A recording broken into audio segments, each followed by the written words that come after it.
Memang kita telah melewati ratusan purnama dan ratusan bulan kemanapun kita pergi tidak ada yang menghalangi. Memang betul hari-hari ini 4 bulan yang terakhir mungkin banyak di antara kita income-nya itu menurun drastis. Ada yang 50% menurunnya, ada yang 70% menurunnya. Tapi pastikan bahwasanya sebelum 4 bulan pandemi ini kita lewati, berapa ratus persen yang sudah kita peroleh dalam kehidupan.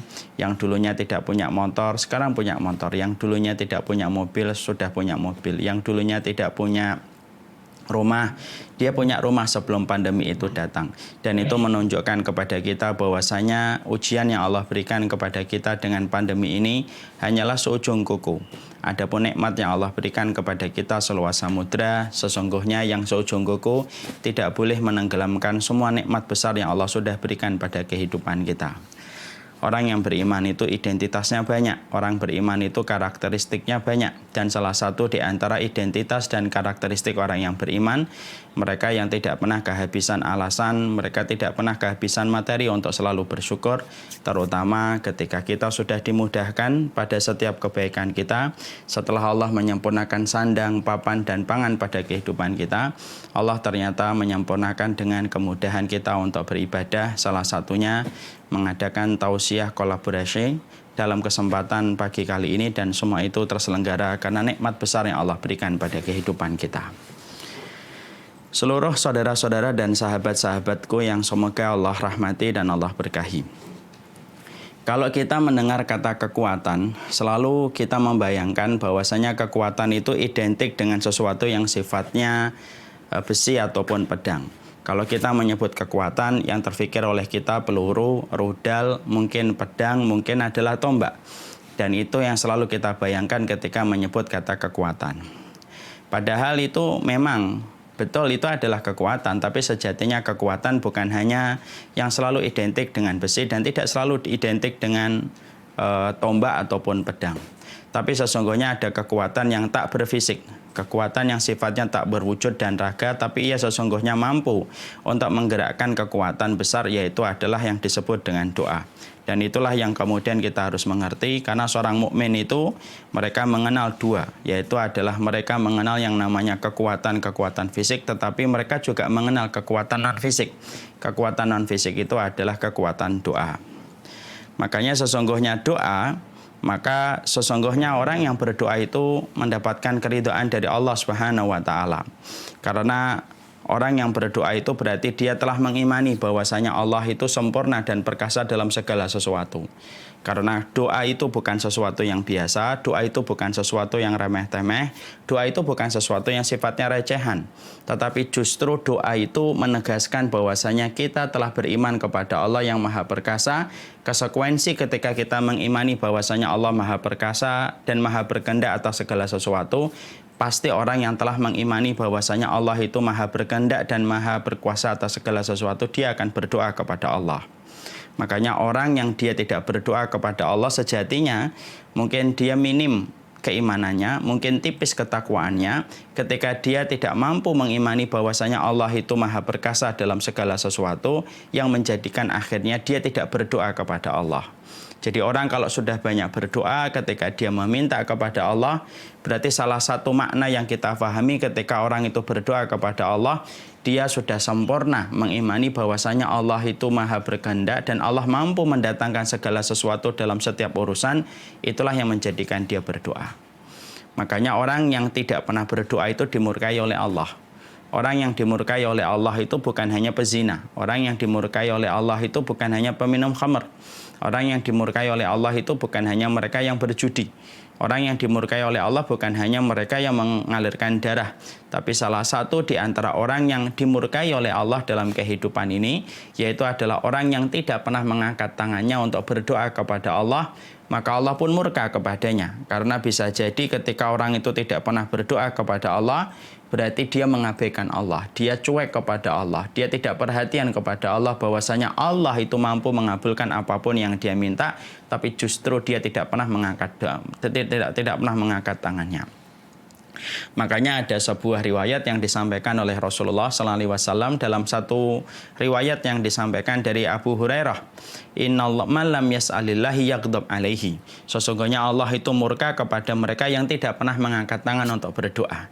Jadi yang dimurkai oleh Allah bukan hanya yang menumpahkan air pada wanita yang bukan halal, bukan hanya mereka yang berjudi dengan uangnya, bukan hanya mereka yang makan riba, tapi termasuk orang-orang yang berjalan di atas muka bumi ini ketika tangannya tidak pernah mengetuk pintu langit dan tidak pernah berdoa, maka sejatinya dia adalah dimurkai oleh Allah. Karena apa?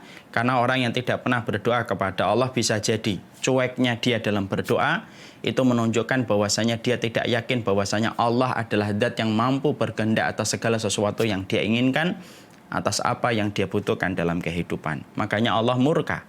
Bukan hanya kepada pezina, tetapi kepada mereka yang tidak pernah berdoa. Rasulullah SAW mengetahui betul betapa dahsyatnya kekuatan doa. Makanya Rasulullah SAW yang terkenal dalam kehidupan keseharian beliau itu bukan hanya sholatnya, bukan hanya dalam kehidupan beliau ketika beliau melaksanakan puasanya, tapi salah satu hal yang selalu identik dengan Rasulullah SAW itu adalah berdoa.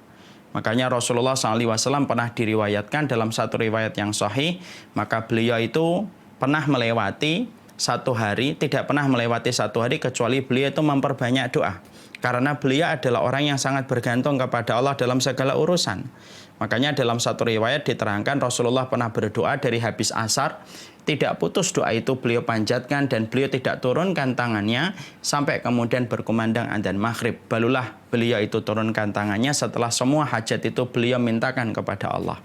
Tidaklah Rasulullah menahan tangannya dari habis asar sampai kemudian maghrib, kecuali karena beliau butuh banyak kebaikan dalam kehidupan dunia dan akhiratnya, dan beliau tahu tidak ada yang mampu mengijabah, tidak ada yang mampu mengabulkan dan memenuhi semua kebaikan yang beliau inginkan dalam kehidupan dunia dan akhirat kecuali adalah Allah. Dan itulah yang menjadikan Rasulullah SAW pernah diterangkan beliau pernah mengangkat tangan dari habis asar dan tidak menurunkan tangan itu kecuali ketika berkumandang adzan maghrib. Nah, bandingkan dengan kita. Kita ini kalau terkadang sudah berdoa 10 menit, 15 menit sudah bingung redaksi doa apa yang akan kita minta kepada Allah. Karena seakan-akan bahwasanya semuanya itu sudah kita sampaikan. Padahal Rasulullah SAW justru betul-betul memperlihatkan kepada kita bahwasanya Rasulullah SAW itu sangat memperhatikan bagaimana intensitas beliau di dalam berdoa. Makanya doa itu membedakan antara sifatnya khalik dengan sifatnya makhluk itu adalah doa. Makanya kalau kita ingin tahu salah satu filosofnya doa itu maknanya itu apa? Sesungguhnya doa itu membedakan sifatnya makhluk dengan sifatnya khalik. Kalau sifatnya makhluk, ketika kita semakin diminta, maka semakin sempit dadanya. Itulah makhluk. Coba kalau kita temukan orang yang paling dermawan, orang yang paling baik di antara kita. Kalau kita minta sekali, mungkin masih senyum. Kita minta 2 kali, mungkin masih senyum. Kita minta 3 kali, mungkin dia masih senyum. Tapi kalau kita minta 5, 6 kali, 7 kali, senyumnya sudah mulai hilang. Lama-lama dia akan berkata kepada orang yang selalu meminta kepadanya, "Mbok minta sama yang lain, kok terus-terusan saya? Kan saya juga butuh apa yang kamu minta dari saya." Itulah makhluk. Makhluk itu sejatinya memiliki sifat dasar bakhil. Itulah sifat dasar manusia. Ketika dia sebaik apapun, sedermawan apapun, tetap dia memiliki limit. Ketika dia diminta terus-menerus, maka sempit dadanya dan akan mencoba mengalihkan permintaan itu kepada orang lain. Itulah makhluk. Tapi doa itu justru akan membuka kepada kita sifat Allah yang dasar, sifat Allah yang luar biasa. Justru berbeda dengan Allah. Allah itu semakin diminta, maka semakin Allah itu senang. Semakin diminta, semakin Allah itu senang. Semakin diminta, Allah itu senang. Makanya keridhaan Allah itu turun bersama dengan orang yang hanya sholat, bukan hanya orang yang sholat tahajud. Keridhaan Allah itu turun bukan hanya mereka yang senantiasa mengosongkan lambungnya di waktu siang. Keridhaan Allah itu turun bukan hanya kepada mereka yang menyampaikan kalimat Allah ketika dia berdakwah ataupun berjihad. Tapi ternyata keridhaan Allah itu pun turun. Salah satunya adalah bersama dengan orang-orang yang mereka senantiasa berdoa kepada Allah, meminta kepada Allah.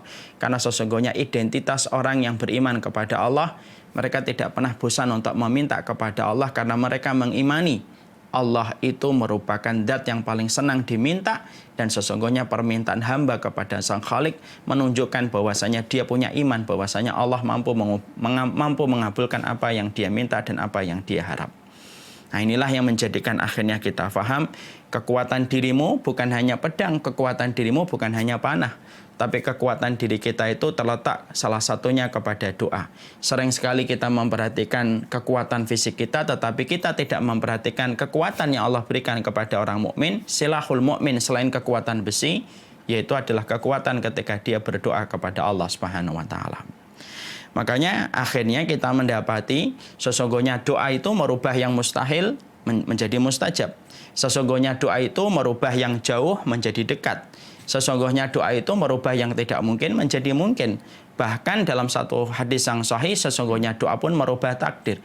Takdir pun bisa dirubah dengan kekuatan orang yang senantiasa berdoa. Itu menunjukkan kepada kita, sesungguhnya tidak ada yang mampu merubah takdir kecuali adalah doa, karena sejatinya doa itu hatta yang mustahil sekalipun bisa berubah menjadi mustajab, hatta yang tidak mungkin bisa menjadi mungkin, hatta yang jauh pun menjadi dekat ketika kita selalu berdoa kepada Allah.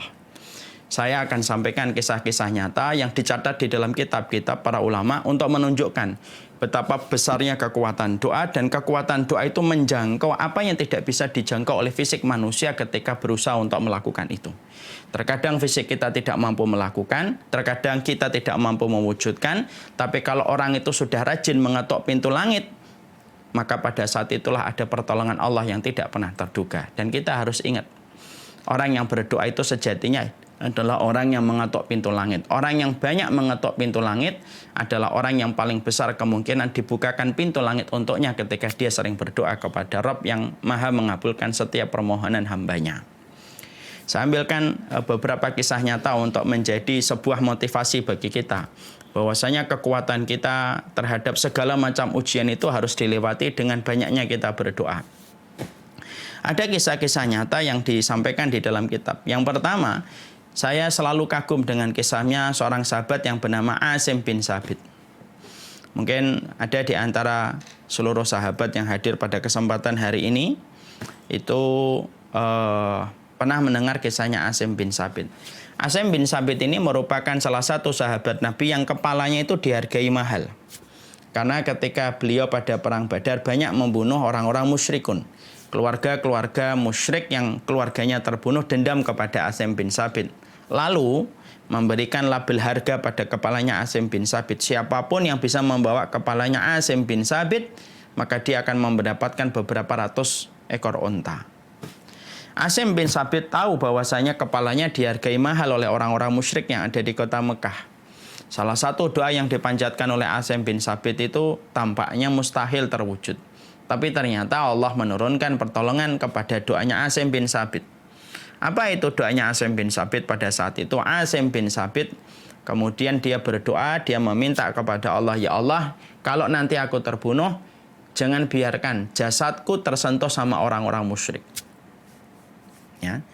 Doa itulah yang dipanjatkan oleh Asim bin Sabit. Kalau kita berpikir dengan logika kita, kalau kita sudah mati, mana bisa kita mampu untuk kemudian membela diri kita dari jamahan orang yang ingin memegang kita.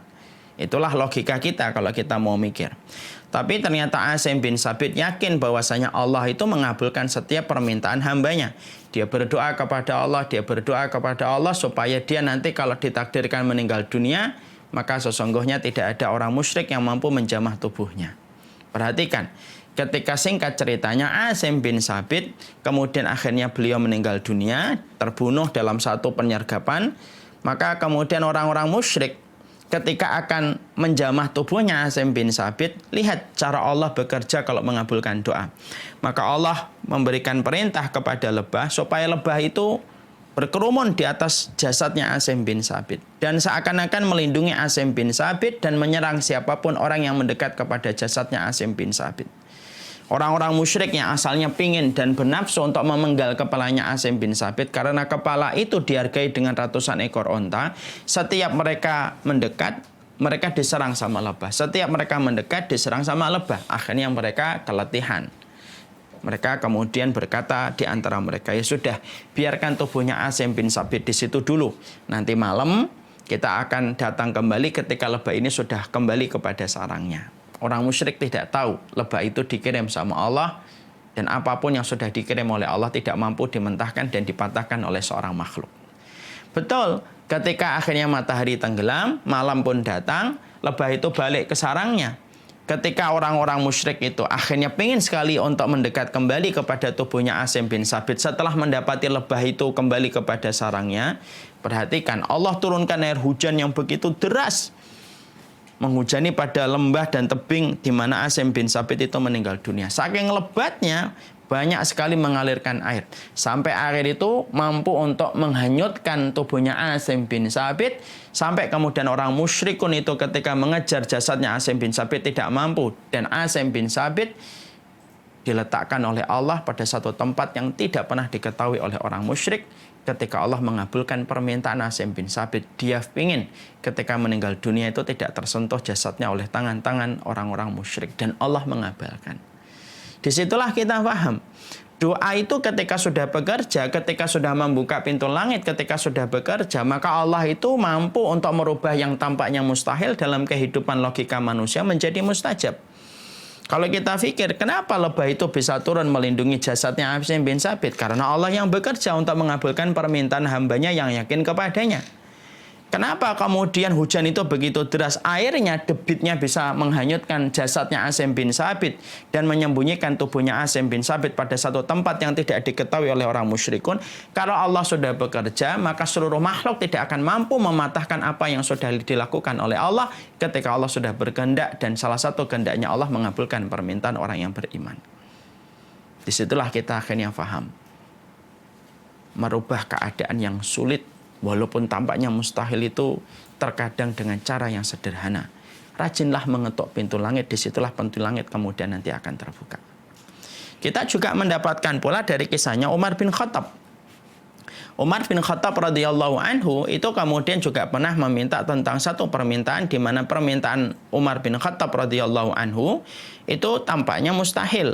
Umar bin Khattab itu pernah meminta kepada Allah dengan sebuah doa, Allahumma rzuqni syahadatan fi sabilika wa wafatan bi biladi nabika. Ya Allah, berikanlah aku rezeki mati syahid, tetapi mati syahidnya di kota nabimu.